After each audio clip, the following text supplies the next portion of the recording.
ఆంధ్రప్రభకి స్వాగతం. నేను ప్రియా కౌశిక్.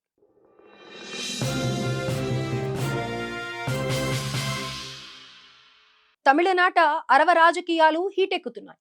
ఇటీవల ఎన్నికల షెడ్యూల్ రిలీజ్ కావడంతో పార్టీలన్నీ ప్రచారాన్ని హోరెత్తిస్తున్నాయి.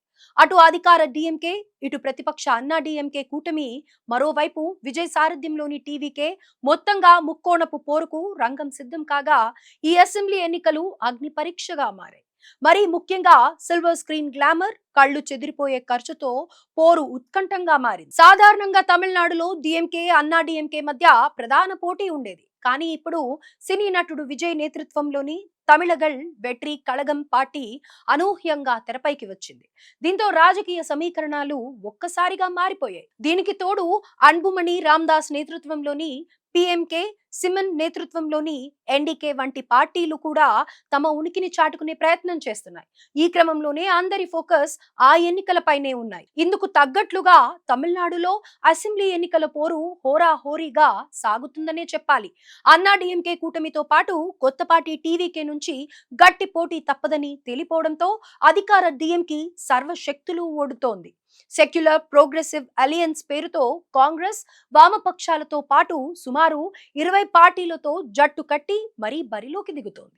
ఈ క్రమంలోనే కాంగ్రెస్ డిఎంకేతో పాటు విజయకాంత్ స్థాపించిన డిఎంఎంకేలతో సీట్ల సర్దుబాటు ప్రక్రియ కూడా పూర్తయింది. ఎప్పటిలా ద్రవిడ నినాదంతో పాటు సంక్షేమ పథకాలను నమ్ముకుంది స్టాలిన్ పార్టీ. దీనికి తోడు తమిళ అస్తిత్వం, రాష్ట్ర ప్రయోజనాల కోసం ప్రధాని మోదీతో తలపడుతున్న యోధునిగా స్టాలిన్ కు ఉన్న స్పెషల్ ఇమేజ్ కూడా కలిసొస్తోందని భావిస్తోంది. ముఖ్యంగా ముస్లింలు, మైనారిటీల ఓట్లపై ఆశ పెట్టుకుంది. కానీ ప్రజల్లో కొంతవరకు ఉన్న ప్రభుత్వ వ్యతిరేకత, మంత్రుల అవినీతి ఆరోపణలతో పాటు రాష్ట్రంలో పెరుగుతున్న నేరాలు, డ్రగ్స్ వంటివి డిఎంకేకు తలనొప్పిగా మారాయి. అదీ కాకుండా కుటుంబ రాజకీయాలనే ట్యాగ్ కూడా ప్రతికూలంగా మారుతుందేమోనని డిఎంకే భయపడుతోంది. ఇవన్నీ కాస్త పక్కన పెడితే సిమన్ పార్టీ నామ్ తమిళర్ కక్షి కూడా తలనొప్పిగా మారే అవకాశాలే ఎక్కువగా ఉన్నాయి. ఎందుకంటే 2021 అసెంబ్లీ ఎన్నికల్లో ఎన్డీకే సీట్లేమీ గెలుచుకోలేదు. కానీ 6% ఓట్లు సాధించింది. దాని ఓట్ షేర్ ఈసారి 10 నుంచి 15% పెరగొచ్చు. కాబట్టి డిఎంకే ఓట్ బ్యాంక్ పై కాస్త ఎఫెక్ట్ పడే ఛాన్సెస్ లేకపోలేదు. డిఎంకే పార్టీ భాగస్వామ్య పార్టీలతో చేసుకున్న పొత్తులు సజావుగా సాగాయి. మైనార్టీల మద్దతు ఉంది. అదీ కాకుండా ఈ పార్టీకి బూత్ స్థాయి వరకు పటిష్టమైన నిర్మాణం ఉండగా సంక్షేమ పథకాలు, మరీ ముఖ్యంగా మహిళలు, విద్యార్థులు మొదలుకుని గిగ్ వర్కర్ల వరకు నగదు బదిలీ పథకాలు కలిసొచ్చే అంశాలు కాగా మంత్రులపై, పార్టీ నేతలపై అవినీతి ఆరోపణలు డిఎంకే పార్టీకి కాస్త నెగటివ్ ఇంపాక్ట్ చూపించే అవకాశాలున్నాయి. ఇక అన్నా డిఎంకే దివంగత నాయకురాలు జయలలిత ఆశయ సాధన లక్ష్యంతో ఏర్పడిన ఈ పార్టీ 10 ఏళ్లుగా ఒక్క ఎన్నికల్లో కూడా గెలుపు ముఖం చూడలేదు. కీలక నేతలంతా ఒక్కొక్కరుగా పార్టీని వీడారు. దీనికి తోడు నాయకత్వలేమి పార్టీని ఎక్కువగా బాధిస్తోంది. అయితే క్షేత్ర స్థాయిలో మాత్రం బలంగానే ఉంది. అన్నా డిఎంకే నిజానికి ఇదే ఆ పార్టీకి ఉన్న పెద్ద సానుకూలత. దానికి తోడు ఇప్పుడు బీజేపీ బలం కూడా తోడవుతోంది. ఈ క్రమంలోనే ఈసారి ఎన్నికల్లో మెరుగైన ఫలితాలు రావచ్చని భావిస్తోంది. ఇంకా బెస్ట్ రిజల్ట్స్ కోసం విజయ్ పార్టీని కూటమిలోకి తెచ్చేందుకు కాషాయ పార్టీ నానా ప్రయత్నాలు చేస్తోంది. కానీ ఇది అన్నా డిఎంకేకు నచ్చడం లేదట. అది కాక బీజేపీ హిందుత్వ ఎజెండా పెద్దగా సక్సెస్ కాలేదు.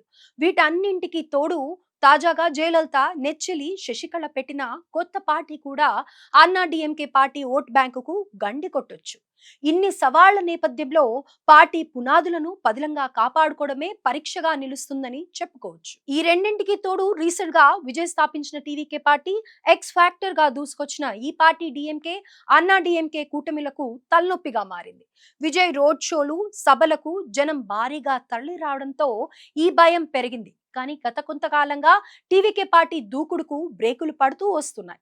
గత సెప్టెంబర్లో కరూర్ సభలో తొక్కిసలాట మైనస్ గా మారింది.